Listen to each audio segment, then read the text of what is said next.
Las Vegas, ville de la démesure. Avancez tout au bout. Comme cet embouteillage monstre devant une banque alimentaire. Depuis le Covid, 1 habitant sur 3 est sans emploi à Vegas.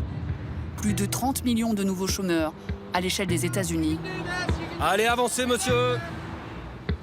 Il s'agit d'un drive pour récupérer des aliments. Une distribution gratuite pour les plus démunis. Sur 5 km, une file de centaines de voitures. À l'intérieur, des familles, des enfants patientent depuis l'aube.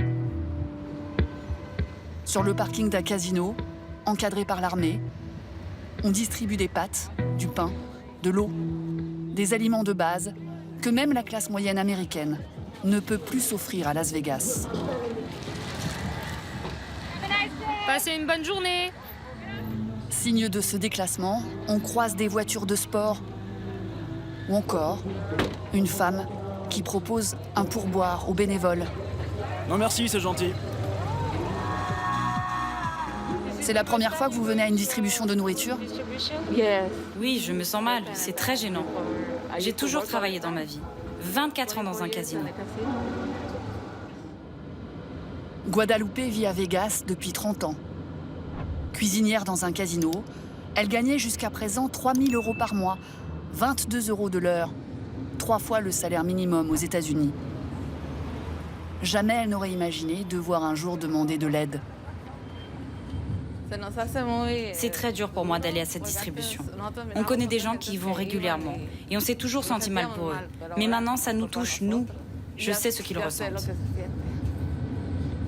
C'est le casino Stratosphère, juste derrière. Comme 3 000 employés de cet hôtel-casino, elle a été licenciée du jour au lendemain, après 24 ans de service. Elle espère 1 200 € d'allocation chômage, mais n'a pour l'instant pas touché un centime. La fête à Vegas semble un lointain souvenir. Avant le Covid, la capitale mondiale du jeu recevait 40 millions de touristes par an dans ses 150 000 chambres d'hôtel. Le tourisme générait l'équivalent du PIB d'un pays comme le Liban. Mais aujourd'hui, c'est la banqueroute à Las Vegas. Confinée depuis le 1er avril, rien ne va plus.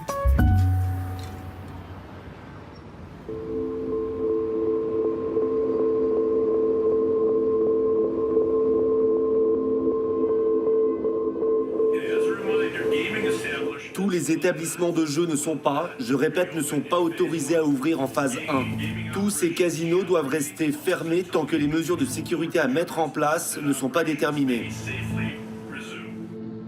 Sur ordre du gouverneur, le casino de Tim Brook a fermé ses portes le 17 mars. Tout comme les 1 200 établissements de jeux de Vegas. Cette affaire familiale compte 300 machines à sous et pouvait accueillir jusqu'à 1 000 clients par jour. Aujourd'hui, Tim Brook erre seul dans les allées vides. Ça, c'est le distributeur de billets, mais il n'y a plus d'argent dedans. Et où est l'argent aujourd'hui? À la banque. Tout est à la banque. On nous a prévenu le 17 mars à 18 h qu'il fallait qu'on ferme nos portes à minuit. Donc pour la première fois de ma carrière, en 17 ans, j'ai dû faire le tour du casino et dire à tout le monde, 1, d'arrêter de boire, et 2, de rentrer chez soi. Depuis, Tim a licencié 130 salariés. Seule une dizaine sont encore payés pour la maintenance des machines à sous qui doivent impérativement rester allumées. Vous avez vu ce qui est écrit ici? Hors service.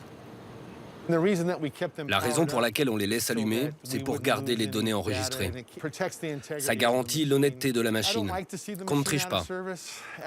Je n'aime pas les voir hors service, et nos clients non plus, parce que ça veut dire que des gens perdent leur job, et c'est pas bon. On a perdu beaucoup d'argent déjà, des dizaines de milliers de dollars. Une perte colossale pour cette affaire familiale en à peine 2 mois. Et même s'il peut un jour ouvrir, le casino ne tournera qu'à 50% de sa capacité. On laisse une chaise là et on enlève la suivante, pour préserver la distance entre chaque client. Et on va faire ça dans tout le casino.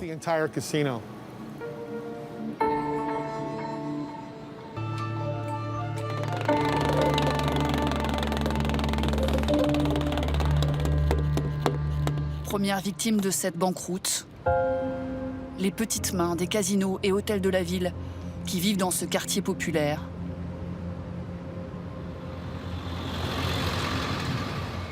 La plupart sont mexicains, comme Guadalupe. Tu viens m'aider?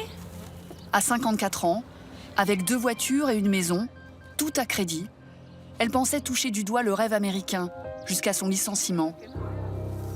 Son mari et son frère, tous 2 hommes de ménage dans un hôtel, viennent également de perdre leur travail.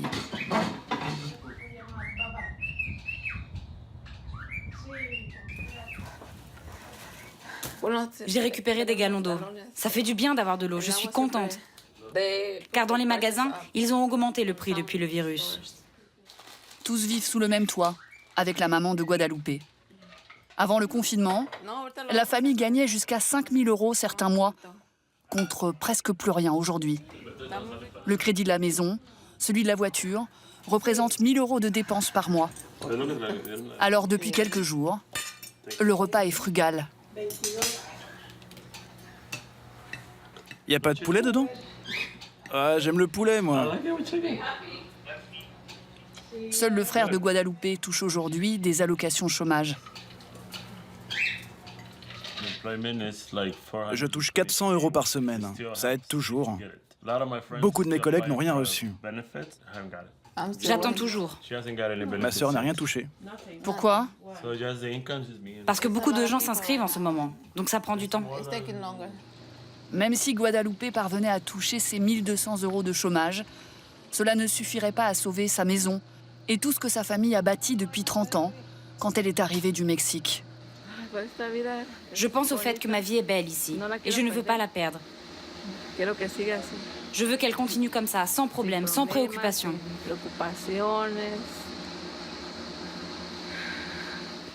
Tout ça a coûté beaucoup d'argent. Et avec ce virus, ça peut disparaître d'un coup si on ne trouve pas de travail. Le soir, le fameux strip de Las Vegas, déserté des touristes, fait cependant le bonheur de certains locaux. C'est la première fois, j'imagine, que vous faites du cheval sur le strip. Ouais, et on s'éclate.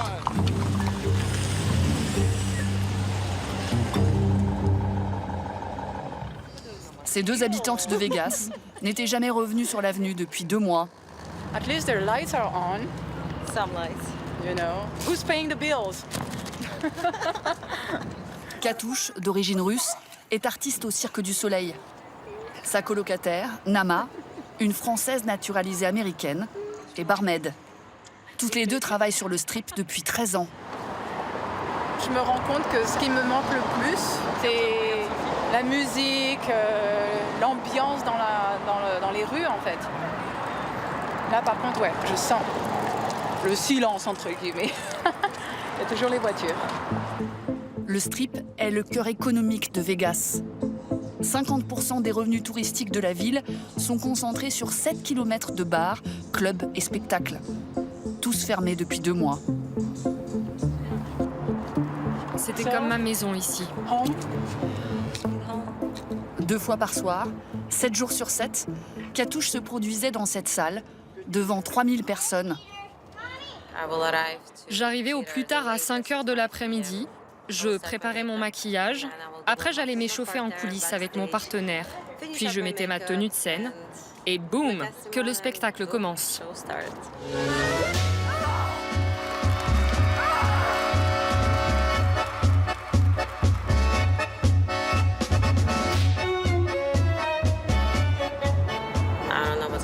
Je ne sais pas ce qui va se passer. J'en ai aucune idée. Je prie pour le meilleur et me prépare au pire. C'est comme ça que je vois les choses. Ça a l'air de vous affecter. Ah, yeah. Oui, Yeah, now look at it. quand je regarde cet endroit, It's really like j'ai la gorge nouée. scratchy throat.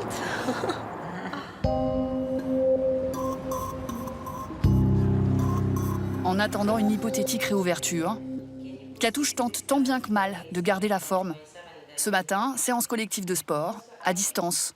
What's the program? Is it lower, upper, both? Full body. Tout le corps. Derrière leurs écrans, d'autres artistes de Vegas, tous athlètes. Là, c'est mon ami Ross. Il joue dans le même spectacle que moi comme contorsionniste. Artiste du strip, du Cirque du Soleil, danseur. Qui est là aujourd'hui? Mon corps, c'est mon outil de travail et je suis obligée de l'entretenir.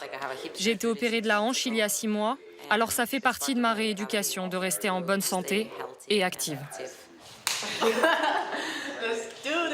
Gymnaste de haut niveau, Katouche s'entraîne en temps normal 7 à 10 fois par semaine. Depuis le confinement, elle n'a conservé que 7 séances du samedi matin. Comme un certain relâchement. Je ne me pèse pas pour le moment, mais je vais me remettre au régime sec et arrêter le vin et la baguette.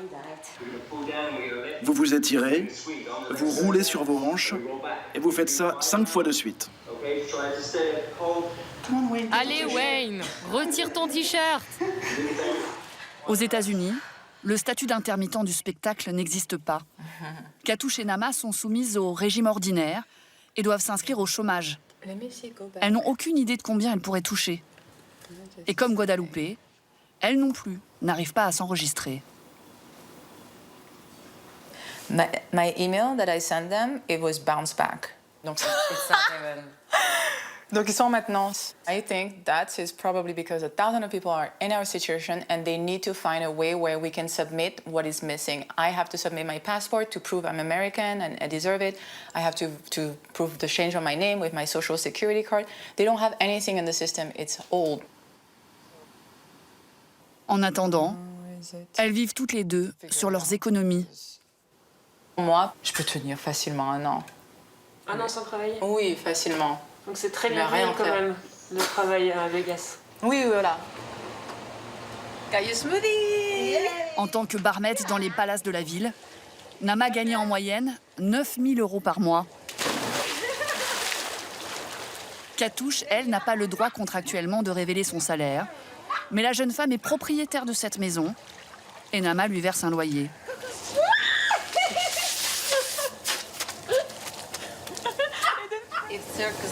Si le cirque ne réouvre pas, je vais chercher un autre travail. Mais ma vie est ici, j'ai acheté une maison, mes amis sont ici. Alors je peux donner des cours de yoga?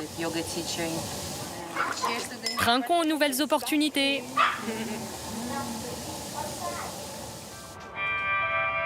S'adapter pour affronter la crise, se montrer agile. Michael Gillet n'a pas le choix s'il veut sauver son commerce. Ce pâtissier, 2 étoiles au guide Michelin, a travaillé dans de grands hôtels avant de se mettre à son compte il y a moins d'1 an. Michael a pu rester ouvert car sa boulangerie est considérée comme un commerce essentiel. Mais il a perdu 80% de son chiffre d'affaires. J'ai dû licencier 4 personnes, oui. Ma personne qui venait le matin à 3 h du matin, qui faisait toutes les cuissons. J'ai licencié une fille qui venait quelques fois par semaine, qui travaille dans un hôtel sur le Strip. Et elle voulait beaucoup apprendre avec moi. J'ai licencié une fille qui faisait la préparation avec moi et j'ai licencié la fille qui me faisait tous les gâteaux. Comment vous l'avez vécu humainement? C'était assez émotionnel, on va dire. Il y a beaucoup d'émotions. Parce qu'on change la vie des gens. On donne du travail à des gens, on leur change la vie, mais quand on leur enlève, c'est... Surtout quand c'est pas dans notre... Je suis bien émotionnel un peu aussi, vous voyez. C'est pas facile à vivre. C'est pas facile. Ouais. Michael redoute la faillite d'ici la fin de l'année. Ses plus gros clients, comme les grands hôtels de la ville, ont suspendu leur paiement. Le pâtissier attend toujours le règlement de plus de 5 000 € de pâtisserie. Et ce jour-là, seulement une vingtaine de personnes sont venues dans sa boutique, contre 80 d'ordinaire. 110, 110. C'est quoi la recette du jour? Le bénéfice du jour, c'est 75 $ après avoir tout payé, en fait. Et pourquoi vous restez ouvert si c'est pas rentable? Tout le travail que j'ai, l'effort que j'ai mis va être perdu si je ferme. Et les gens, ils vont vous oublier. Alors j'ai pris la décision de rester ouvert. Pour trouver de nouveaux clients, Michael a laissé de côté les desserts sophistiqués pour se concentrer sur des pâtisseries moins chères. Grâce à cela, il a décroché une commande de cheesecake pour un club privé de Vegas. Mais il a dû accepter de les livrer lui-même. Je suis livreur, plongeur, propriétaire, pâtissier, balayeur. Il faut toujours se réinventer. Les choses qu'on refusait peut-être avant parce que c'était peut-être pas notre ligne de travail ou les choses qu'on voulait faire plus ou moins, eh ben, il faut tout réviser en fait, il faut tout revoir par le fait que de faire des carottes cakes et des cheesecakes, c'est pas si mal que ça en fait. How are you? Very well. Thank you for keeping the door open. En développant la livraison, Michael espère limiter la casse. Second floor, yes? Second. 3, hein? Mais d'autres à Vegas ont les reins suffisamment solides pour attendre que la crise passe. Ceux dont la réussite s'affiche en poster géant. Olivier Dubreuil est le chef français du plus grand hôtel de la ville. Il vit dans ce quartier chic de Las Vegas et il a toujours son emploi. Ce Bordelais d'origine a débuté comme JO au Club Med, où il a rencontré sa femme. Parti la rejoindre aux États-Unis, il a débuté en bas de l'échelle pour diriger aujourd'hui une des plus grandes cuisines du monde. Ça fait 25 ans que je suis sur Las Vegas, donc c'est vrai que bon, ça passe, hein, mais là c'était avec Kim Basinger. On a voulu s'installer à Vegas parce que Vegas c'est extraordinaire, quoi. Il y a 18 ou 20 des plus grands hôtels du monde sont ici. Le Vénitien, c'est 7200 chambres, hein. On a plus de 9000 employés, 30 restaurants. Dans ma petite brigade, j'ai que 500 cuisiniers, mais c'est 40 et 80 000 couverts jour. C'est un gros bateau, un paquebot. Ouais. Sans problème de rentrée d'argent et avec beaucoup plus de temps libre, le chef a décidé de se rendre utile. Le lendemain, nous le retrouvons dans un quartier pauvre de Las Vegas, devant le plus grand centre d'hébergement de sans-abri de la ville. Ils sont près de 6000 à Las Vegas. C'est 2 fois plus qu'à Paris.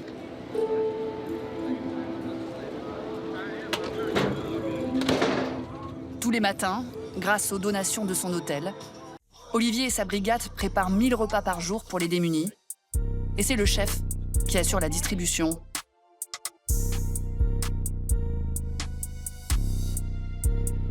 Vous avez déjà vu à Vegas une telle crise?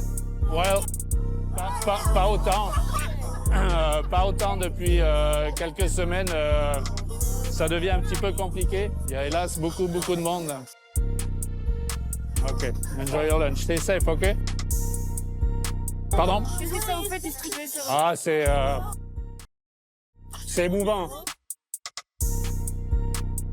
Il y a trop de... Hey go, c'est enjoy your lunch. Il y a trop de gens qui ont besoin. Ça fait mal. Las Vegas n'a pas compté autant de SDF depuis la crise de 2008. Marc, à la rue depuis 12 ans, avait perdu son emploi, sa maison, sa famille, suite à cette précédente crise économique. Depuis quelques semaines, il a vu affluer de nouveaux compagnons d'infortune. Par rapport à 2008, c'est bien pire, car il y a beaucoup plus de gens à la rue. C'est une crise sans fin. Ça ne va pas s'arrêter. Ça va être de pire en pire. Je me suis installé dans un camping sauvage depuis 10 ans. Mais avec le Covid, c'est devenu extrêmement difficile d'y vivre. Ça prend 6 fois plus de temps pour se déplacer en ville et on manque de tout. On doit choisir entre avoir de l'eau ou avoir à manger. Pour Marc, ce sera le seul repas de la journée. Le centre attend 2 fois plus de monde cette année pour 2 fois moins de donateurs. Pourtant, à Vegas, de petits miracles se produisent parfois.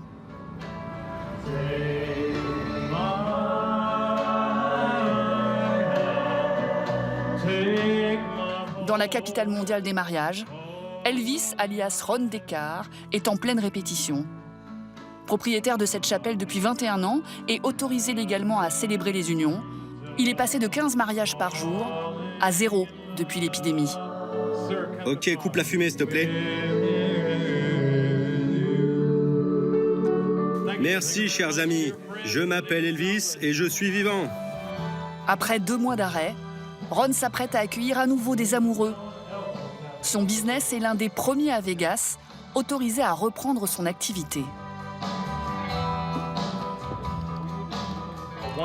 La raison, c'est qu'une autre chapelle a poursuivi le gouverneur et le bureau d'état civil, parce qu'un couple n'a pas pu se marier, ce qui est un droit constitutionnel. Alors pour éviter des poursuites et perdre un paquet d'oseille, ils ont rouvert les services de mariage. Mais c'est pas précisé si les chapelles en font partie.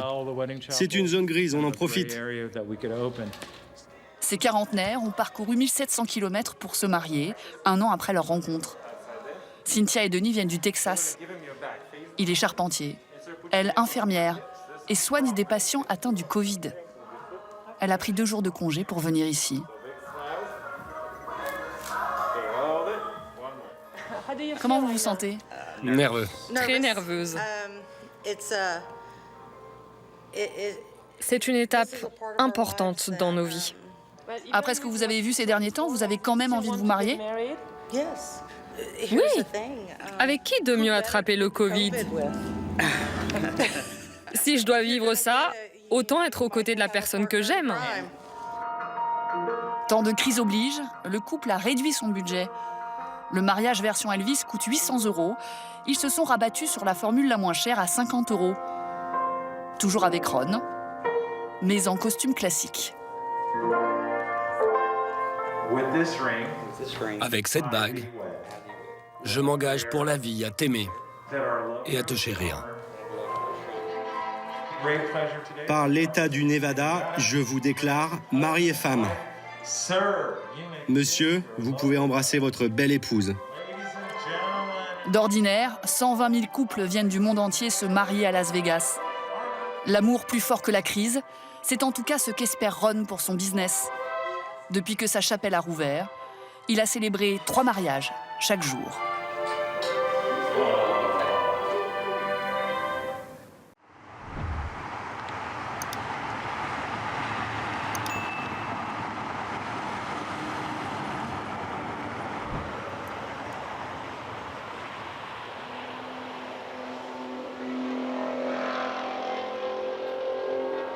Qu'est-ce que c'est bruyant? Alfredo González prépare son cours d'espagnol pour le lendemain matin. Ameno.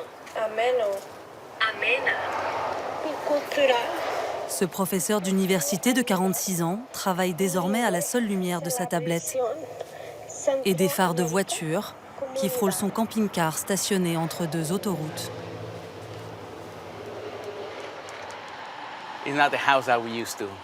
C'est pas aussi bien que dans ma maison d'avant, mais c'est ici que je vis.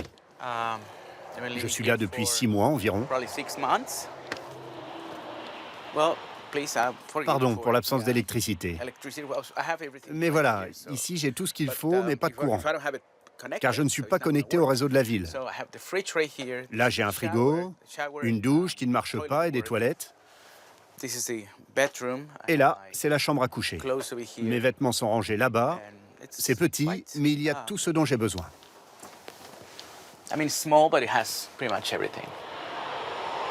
12 mètres carrés, sans eau courante ni chauffage. Très loin du confort de son ancien logement. Cette maison qu'il louait 1 900 $ par mois dans la banlieue de Santa Barbara. 160 mètres carrés, un jardin, 2 voitures. Une maison où il vivait avec sa seconde femme et leurs 2 filles. Mais il y a un an, il perd des heures de cours.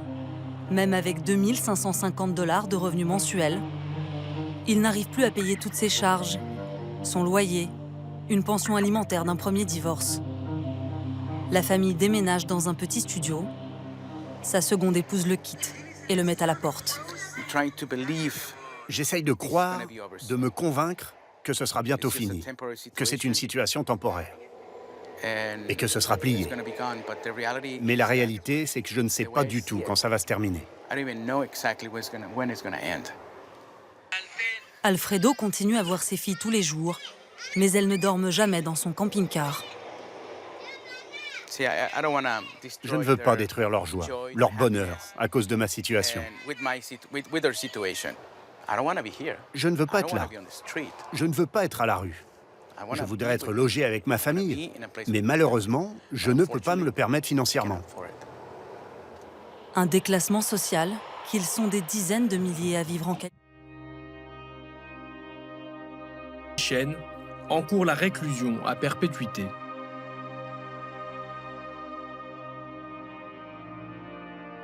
Et l'image d'Épinal en prend un coup.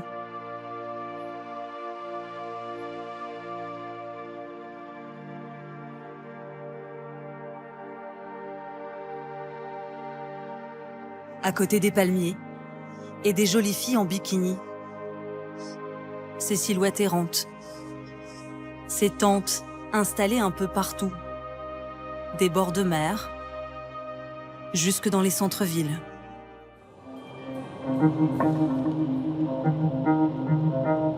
Dans tout l'État, le nombre de sans-abri a grimpé de 27% l'an dernier.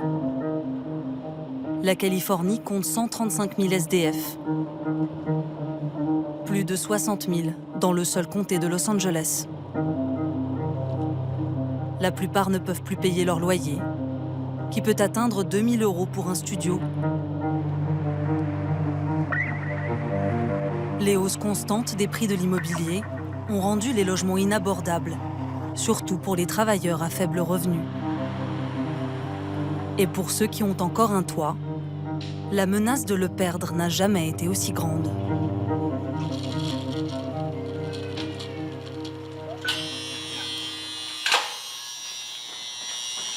José Luis, peintre en bâtiment d'origine mexicaine, vit ici depuis 2 ans. Une résidence propre et même équipée d'une piscine. Là, voilà notre immeuble. Et l'appartement est au 2e étage, juste là. Une résidence où les loyers étaient plutôt raisonnables. José Luis y vit avec sa femme Nancy, qui s'occupe de leurs 2 enfants âgés de 3 et 8 ans. Au départ, le couple payait 1 600 $ par mois pour ce 3 pièces. C'était quand la première augmentation? C'était début 2019, au mois de mars. Depuis le mois de mars, plusieurs augmentations de loyers consécutives leur ont été réclamées, pour une somme qui représente aujourd'hui plus des 2/3 de leurs revenus. Et ça, c'est la dernière augmentation. Ils veulent 1 895 $. Je gagne 3 200 $ par mois. Avec un loyer qui frôle les 2 000, il ne me reste que 1 200 $ pour payer toutes les charges du foyer. Personnellement, je dépense plus de 100 $ par semaine pour l'essence, soit 400 $ par mois. Et pour les courses, ce n'est vraiment pas donné. Je dépense 200 $ par semaine, et ça suffit à peine. Avec ces hausses, leurs propriétaires tenteraient de tirer un maximum de profit avant janvier prochain, date de l'entrée en vigueur d'une nouvelle loi qui imposera un contrôle des loyers à Los Angeles. Comme 12 autres habitants de la résidence dans la même situation, José Luis et Nancy ont décidé de ne plus payer leur loyer.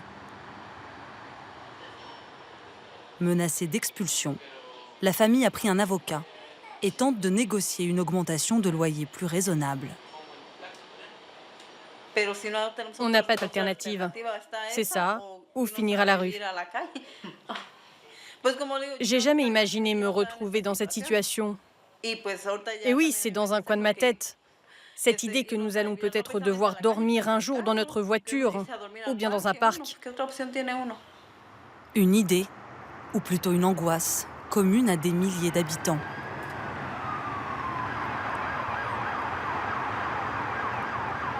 À Los Angeles, plus de 750 000 foyers consacrent près de 90% de leurs revenus au loyer et vivent dans la peur de perdre leur logement. Une peur d'autant plus grande que la descente aux enfers peut être express.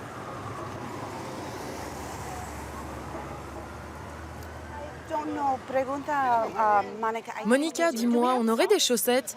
On en a, non? Tu lui en donnes? 2 fois par semaine, Comment ça va, Anna Maria? dans ce parc, Tu es magnifique, comme toujours. l'association Douche de l'Espoir vient installer ses cabines mobiles. C'est bon, t'as tout ce qu'il te faut? Distribution de savon, de serviettes, de sous-vêtements, mais aussi de nourriture. Je vais me préparer un bon petit hot dog. La plupart de ces sans-abri vivent dans le parc. Ce sont essentiellement des hommes, originaires d'Amérique latine. Dans toute la région de Los Angeles, ils représentent près de la moitié des SDF. Ok. Qui veut une couverture? Prenez-les. Si vous voulez du grand luxe, il n'y en a pas. Prenez ce qu'il y a.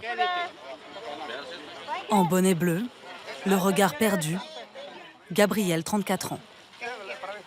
La vie de cet ancien chef cuisinier a basculé en quelques jours. Après la mort de sa femme dans un accident de voiture, il dépense une partie de ses économies pour les funérailles. Puis, lui-même se retrouve à l'hôpital. Une opération de la vésicule qui va lui coûter plus de 20 000 $, ainsi que son emploi.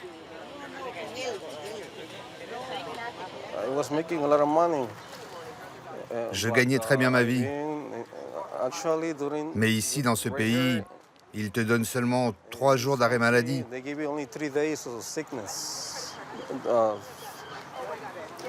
Mais moi, ils m'ont gardé plus de 3 jours à l'hôpital.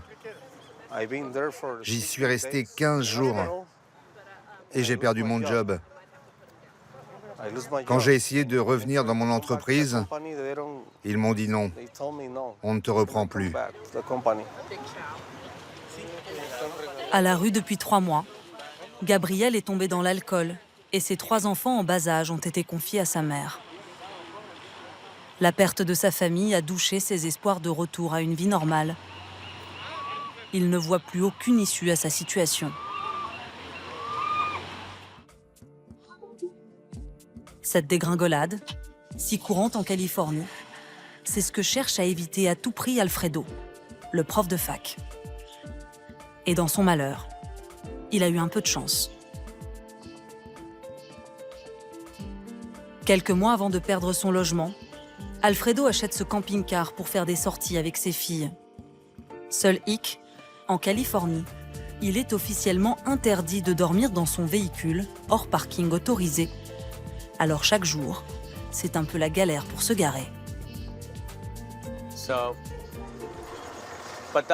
Ça fait partie du deal avec la mairie. On ne peut pas garder la même place la nuit et le jour. Dès 7 h du matin, je dois bouger. Vous faites jamais de grasse matinée? Non, non, jamais. Pour moi, il n'y a plus de sommeil.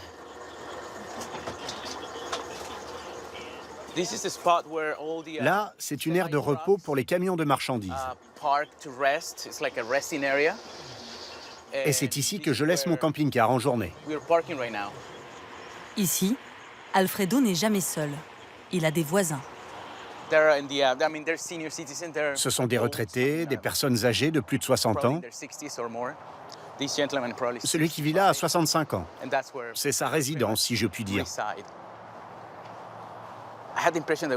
Avant, je pensais que c'était des gens de passage, des touristes. Mais non. Si on regarde attentivement, on réalise que c'est la zone des SDF ici. Des gens vivant dans leur véhicule. Et ça peut vraiment arriver à n'importe qui.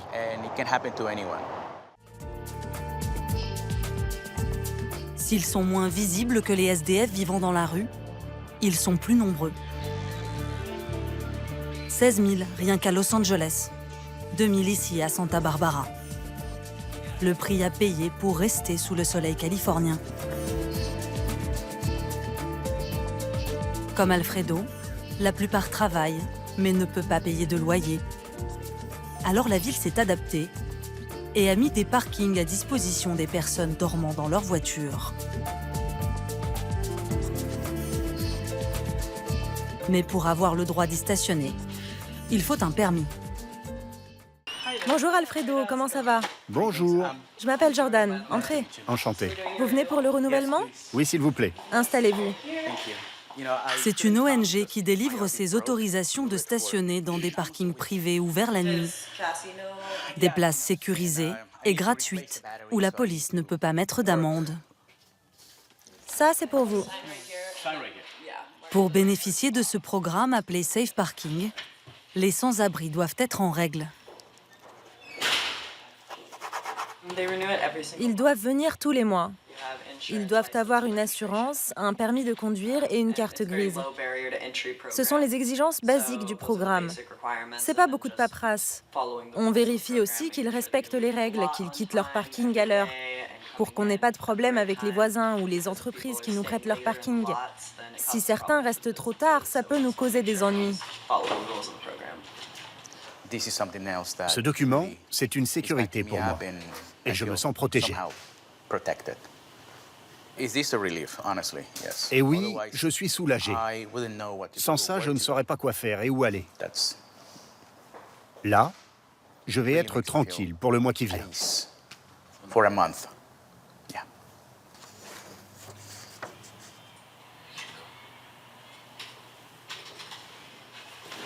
Merci beaucoup. Avant d'intégrer le programme, le professeur avait été chassé de plusieurs quartiers résidentiels où il se garait sans autorisation. Une expérience qu'il a très mal vécue. Son nouveau permis, Alfredo doit le coller sur son pare-brise et le garder visible en permanence en cas de contrôle. J'en ai donc un par mois. Ça fait 1, 2, 3, 4, 5, 6. Et avec celui-là, ça fait 7. 7 mois donc que je vis dans mon camping-car. Cette période de ma vie, c'est comme un mauvais rêve.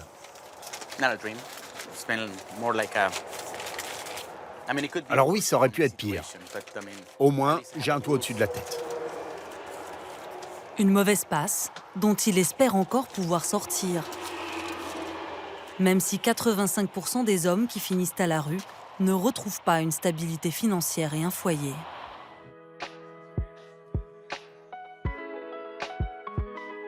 Loin des paillettes d'Hollywood, c'est la loi de la survie qui prime. À tel point que certains sans-abri sont même devenus des experts du système D, de la débrouille en tout genre. Benito Flores, célibataire et sans enfant, vit dans sa camionnette depuis 14 ans. 4 fois par semaine, il déplace son véhicule pour échapper aux amendes des policiers, qui peuvent aller jusqu'à 75 $.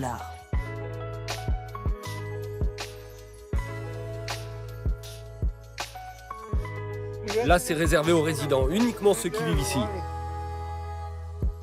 Benito a choisi aujourd'hui ce quartier tranquille et plutôt modeste, où il n'est pas très embêté par les voisins. Car à 62 ans, il ne veut pas d'ennui. Et surtout, il ne veut pas être dénoncé par les résidents. J'ai des rideaux très épais car je ne veux pas que les gens qui sont dehors puissent me voir. Et je ne veux pas qu'ils sachent que je suis ici.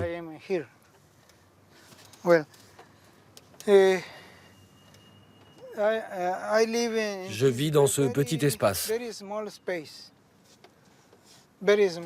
C'est vraiment très petit. Et vous dormez où? Je dors par terre. Je mets une couverture et je dors par terre. Vous dormez à même le sol? Oui, bien sûr. Vous n'avez pas de lit? Ça fait 14 ans que vous dormez par terre? Eh oui. Sans lit. À défaut de lit, ce bricoleur hors pair s'est offert un peu de confort. D'abord, en rehaussant le toit de son van. Le plafond était là, à ce niveau-là. Je marchais comme ça au début. C'était très déprimant. Il a lui-même créé un système de ventilation, fabriqué ce four. Regarde.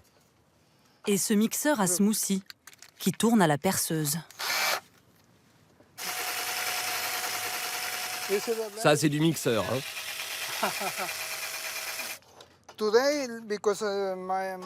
À cause de mon diabète qui a empiré, je ne cuisine plus, malheureusement. Je mange ça maintenant. C'est des pousses de lentilles qui me donnent tous les nutriments dont j'ai besoin. Acheter ça, ça coûte très cher. Donc je le fais moi-même. Sinon, tu peux trouver ça à Hollywood, dans les magasins bobos. Arrivé du Mexique au début des années 90, Benito vit légalement aux États-Unis. Il a toujours travaillé comme ouvrier et homme à tout faire chez des particuliers, et toujours gagné l'équivalent du SMIC horaire. Mais en 2005, il est expulsé de son studio, dont le loyer avait été doublé par son propriétaire. La plupart d'entre nous, on est des bosseurs. Mais on touche le minimum. Et on ne peut pas se permettre de payer de loyer avec ces revenus. Les loyers augmentent sans cesse, les salaires baissent. C'est la réalité. La raison pour laquelle les SDF ne sont pas coupables d'être SDF. Benito a postulé pour un logement à tarif modéré, en partie financé par la mairie. Mais il a été recalé, considéré comme trop riche, non prioritaire par rapport à d'autres sans-abri. Pourtant, aujourd'hui, il gagne moins de 900 $ par mois. Un budget très limité qui le contraint à chercher des services gratuits. Depuis qu'il est SDF, Benito a pris une carte de membre dans cette bibliothèque publique où il passe entre 4 et 6 heures par jour. Tu vois, dans mon van, j'ai une lampe torche. Et ici, je viens charger les piles de cette lampe. Et puis, je recharge aussi mon téléphone et ma radio. Ici, il peut aussi chercher des petits boulots sur le web. Benito est inscrit sur cette plateforme spécialisée d'échange de services qu'il consulte chaque jour. Ici, c'est un peu mon bureau. La bibliothèque est fréquentée par de nombreux sans-abri. Voilà mon ami. C'est un vétéran. Parmi eux, Marlon. Lui aussi vient recharger ses batteries. Beaucoup de batteries. Et surfer sur Internet. Ancien marine, Marlon dit avoir été viré de l'armée à 3 ans de la retraite. Il travaille aujourd'hui comme déménageur à temps partiel et vit dans sa voiture. Benito, il défend les petites gens. Moi, pas trop, mais j'ai mes raisons. Alors oui, la situation est grave, avec cette crise et tous ces SDF partout. Mais toi, c'est quoi ton opinion sur les SDF? Moi, je pense qu'ils sont presque tous malpolis. Ils cherchent des ennuis tout le temps. Et puis il y a les mauvais comportements, l'alcool, les drogues. Moi, je ne dis jamais que je suis SDF. Parce que les gens se foutent de la façon dont je vis. Je pense que chacun ne dépend que de lui-même. Vous savez, moi je travaille si dur pour gagner mon argent.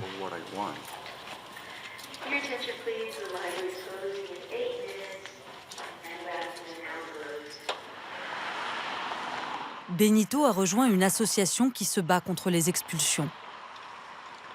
Ces dernières années, avec la crise du logement, une dizaine d'organisations militantes a vu le jour en Californie.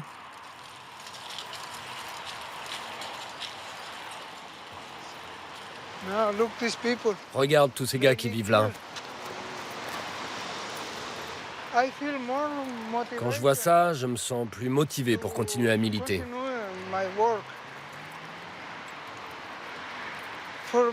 Pour moi, c'est une guerre. Comme une guerre entre les millionnaires qui prennent les terres, construisent ou rachètent les immeubles et qui augmentent les loyers, et les gens qu'ils poussent à la rue. Un triste constat qu'il fait chaque soir en parcourant les 6 kilomètres qui séparent la bibliothèque de sa camionnette. Là, c'est un nouvel immeuble. Ça sera que des appartements de luxe, au loyer pas du tout abordable. Pourquoi? Tout ça, c'est à cause de l'embourgeoisement de la ville. Les promoteurs construisent que des logements trop chers. Ils veulent de gros loyers. Pour se payer un studio, en gagnant le salaire minimum, Benito devrait en théorie travailler 80 heures par semaine. Impossible à son âge, trop vieux, trop fatigué. Il ne peut plus faire des journées à rallonge pour joindre les deux bouts.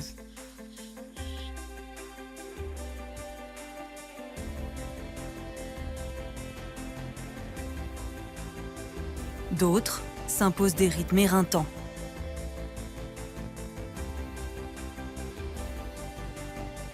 Il est minuit à Santa Barbara. Alfredo, le professeur d'espagnol, est sur la route. C'est là que commence mon périple.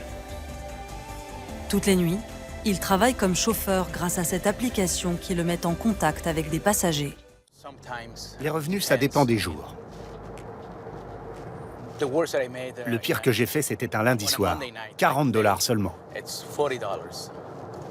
Mais c'est comme ça que je survis. Je dois décider après comment dépenser cet argent, soit mettre du carburant pour aller travailler, soit manger.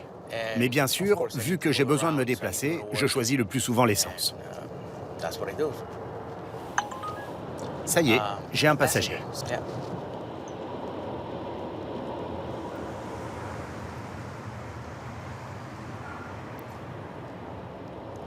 Six heures plus tard, Alfredo est toujours dans sa voiture. Cette nuit, il a pris une dizaine de clients et gagné 111 $. Mais sa tournée n'est pas terminée. Il lui reste une toute dernière course à honorer. Bianca, Giovanna, on y va. Allez. Allez, viens en voiture, mon amour. Chaque vendredi, Alfredo emmène ses filles à l'école. Âgées de 3 et 7 ans, elles ne savent rien de sa situation. Pour elles, leurs parents sont simplement en train de se séparer. Maman t'a donné ton déjeuner? C'est dans mon sac à dos. Quoi, mon amour? Dans mon sac à dos Reine des Neiges. Dans ton sac à dos? Ton sac à dos Reine des Neiges? Et je veux aussi un trampoline Reine des Neiges. Un trampoline Reine des Neiges? Oui. Tu sais, on en avait un dans notre ancienne maison, n'est-ce pas, Bianca? Oui. Il te manque le trampoline, Bianca? Oui. Moi, j'en veux un pour mon anniversaire. Les filles d'Alfredo sont scolarisées dans une école catholique privée. Pour qu'elles restent inscrites, il a dû accepter d'y faire du bénévolat une fois par semaine et réussit à leur obtenir une bourse en justifiant de son faible revenu. 2 550 $. Il n'a pas dit à la directrice de l'établissement qu'il était SDF.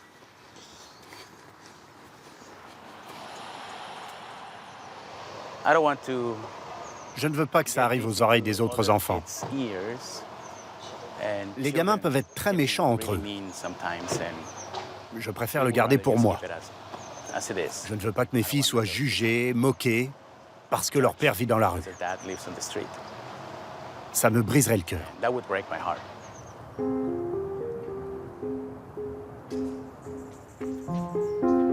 Ce secret, il le garde aussi sur son lieu de travail. Le Santa Barbara City College, l'une des meilleures universités publiques du pays. 15 000 étudiants, des moyens considérables, la plage à portée de main. Ma virilité en a pris un coup. Je suis censé être le chef du foyer, et je ne suis même pas capable d'assumer ce rôle, prendre en charge ma famille. Ce sentiment de honte, ça me tue de l'intérieur. Mais je ne peux rien y faire. C'est ma réalité. Je ne veux pas que les étudiants ici se disent « Comment ça, on a un prof SDF ?» Je ne veux pas de ça. Ils vont me prendre pour un alcoolique, un drogué, tout ce qui est associé aux sans-abri. Le professeur arrive toujours en avance, bien avant ses étudiants, pour préparer sa salle de classe, mais aussi ses cours qu'il n'a pas eu le temps de revoir la veille au soir, pendant qu'il faisait le chauffeur. Un rare moment de tranquillité aussi, pour corriger les dernières copies.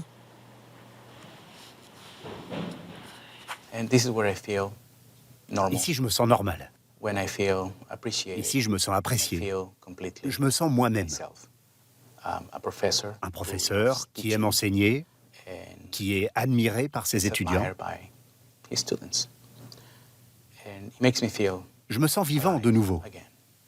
Être dans le camping-car, c'est tellement horrible, tellement déprimant, que parfois je crois qu'il n'y a pas d'issue possible. En fait, j'ai plus de solution là. J'ai 2, que dis-je, 3 boulots, et ce n'est pas assez. Car en plus de ce poste, Alfredo enseigne aussi une journée par semaine dans la ville voisine de Santa Maria. Une situation précaire, les places de titulaires sont rares.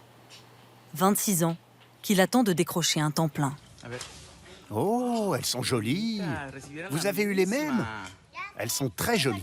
Regarde, le truc qui tourne, papa. C'est vrai, bébé. Ces rares moments de joie sont ceux passés avec ses filles. Grâce à l'argent gagné pendant la nuit, Alfredo a pu les emmener dans ce fast-food après ses cours. Viens me faire un bisou et un câlin. Merci. Merci.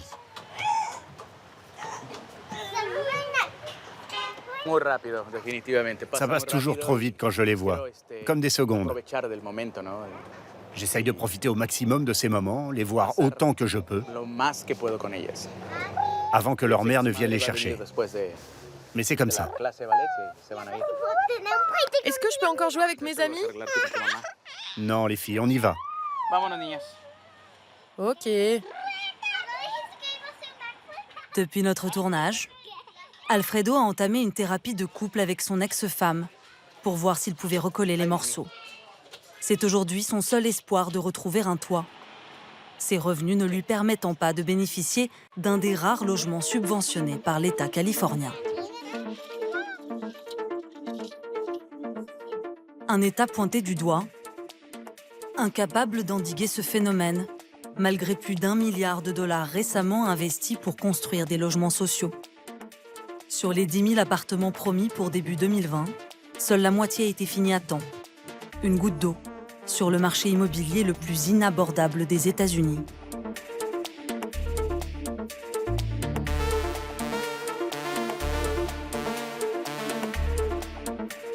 Pour loger tous les locataires à faible revenu, la ville devrait faire construire plus de 500 000 appartements à loyer modéré. Non aux augmentations de loyers.